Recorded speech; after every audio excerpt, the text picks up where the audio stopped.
দর্শক সকলকে স্বাগত জানাই বাংলা নিউজ 24-এর সরাসরি সম্প্রচারে। এই মুহূর্তে আপনাদের যুক্ত করেছি রাজধানীর যে আদাবর থানা, ঢাকা মেট্রোপলিটন পুলিশের সেই আদাবর থানার সামনে থেকেই আপনাদের সরাসরি যুক্ত করেছি। সাথে রয়েছি আমি তানভীর নিশান। দর্শক, ইতিমধ্যেই আপনারা হয়তোবা অনেকেই জানতে পেরেছেন যে রাজধানীর যে আদাবর থানা রয়েছে সেই আদাবর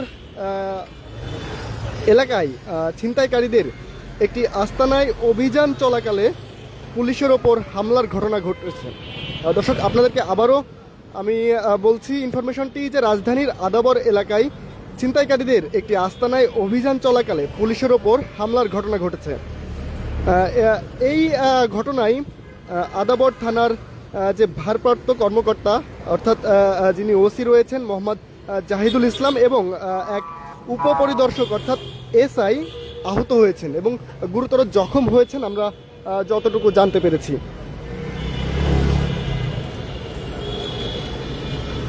দর্শক, সেই ঘটনা চলাকালে কিন্তু সেই পরিস্থিতি নিয়ন্ত্রণে আনতে পুলিশ এক পর্যায়ে আত্মরক্ষার জন্য গুলি ছোড়ে এবং এতে করে দুইজন যে ছিনতাইকারী তারা কিন্তু গুলিবিদ্ধ হন সেই জায়গাতে।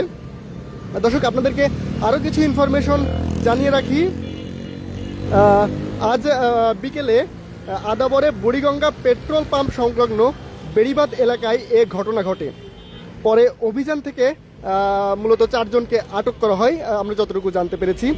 ঘটনার সময় ওসি মোহাম্মদ জাহিদুল ইসলামের মোবাইল নম্বরে যোগাযোগ করা হলে ফোনটি যিনি রিসিভ করেন তিনি হচ্ছেন এসআই আবদুল্লাহ। তিনি জানান যে বেড়িবাঁধ এলাকায় একটি ছিনতাইকারী চক্রের সদস্যদের ধরতে অভিযান চালানো হচ্ছিল তখন, এবং সেই অভিযান চলাকালেই কিন্তু তারা ছিনতাইকারীদের দ্বারাই হামলার শিকার হন এবং সেই অভিযান চলাকালে ছিনতাইকারীরা ধারালো অস্ত্র দিয়ে পুলিশের ওপর হামলা চালায়। এতে করে কিন্তু ওসি এবং এক এসআই যে ঘটনাস্থল সেখানেই কিন্তু তারা আহত হন এবং গুরুতর আহত হন আমরা যতটুকু জানতে পেরেছি। এবং ঠিক সেই সময়ে আত্মরক্ষার ক্ষেত্রে কিন্তু পুলিশ এক পর্যায়ে গুলি ছুটতে বাধ্য হন।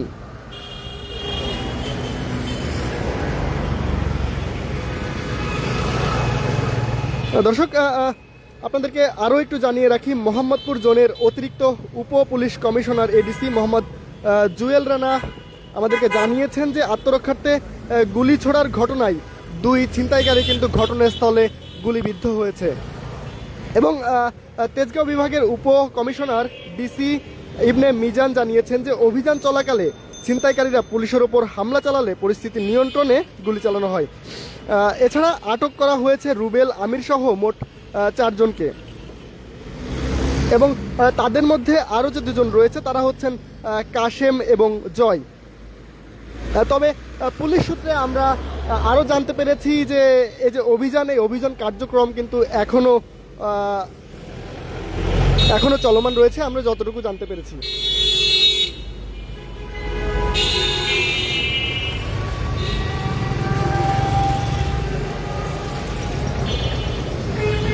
দর্শক, আপনাদেরকে আবারও একটু হামলার কারণটা জানিয়ে রাখি যে আজ সকালে আদাবর এলাকায় চাপাতি ঠেকিয়ে একটি দোকানে ছিনতাইয়ের ঘটনা ঘটে এবং এই ঘটনার পরপরই কিন্তু ছিনতাইকারীদের ধরতে পুলিশ যে ডেল্টা গার্মেন্টস রয়েছে তার পেছনের আস্তানায় কিন্তু অভিযান চালায়। আমি আবারও আপনাদেরকে জানানোর চেষ্টা করছি যে এই ঘটনার পরপরই ছিনতাইকারীদের ধরতে পুলিশ ডেল্টা গার্মেন্টসের পেছনে যে অভিযান চালায় এবং সংঘর্ষ ও গ্রেপ্তারের ঘটনা কিন্তু তার পরপরই ঘটেছে। অর্থাৎ পুলিশের উপস্থিতি টের পেয়ে ছিনতাইকারীরা ধারালো অস্ত্র দিয়ে কিন্তু সেই সময় অতর্কিত হামলা চালায়। এতে করেই কিন্তু ওসি এবং এসআইকে তারা গুরুতরভাবে জখম করে আমরা যতটুকু জানতে পেরেছি। এতে কিন্তু ওসি জাহিদুল ইসলাম এবং এসআই তরুণ আহত হন এবং পরেও কিন্তু পুলিশ তাদের নিজেদের আত্মরক্ষার জন্যই কিন্তু গুলি চালান এবং এই গুলি চালানোর পরেই কিন্তু 2 জন ছিনতাইকারী তখন গুলিবিদ্ধ হন। দর্শক, আপনাদেরকে সরাসরি যুক্ত করেছিলাম রাজধানীর আদাবর থানার সামনে থেকে। আপনাদের জানানোর চেষ্টা করেছিলাম যে রাজধানীর আদাবর এলাকায় ছিনতাইকারীদের একটি আস্তানায় অভিযান চলাকালে পুলিশের ওপর যে হামলার ঘটনা ঘটে সেই ঘটনার কিছু ইনফরমেশন আপনাদেরকে জানানোর জন্য যুক্ত করেছিলাম আদাবর থানা থেকে। তো এই ছিল বাংলা নিউজের সর্বশেষ। আপনাদেরকে পরবর্তী ইনফরমেশন জানানোর জন্য হয়তো আবার যুক্ত হব। সেই পর্যন্ত বাংলা নিউজের সঙ্গেই থাকুন। ধন্যবাদ।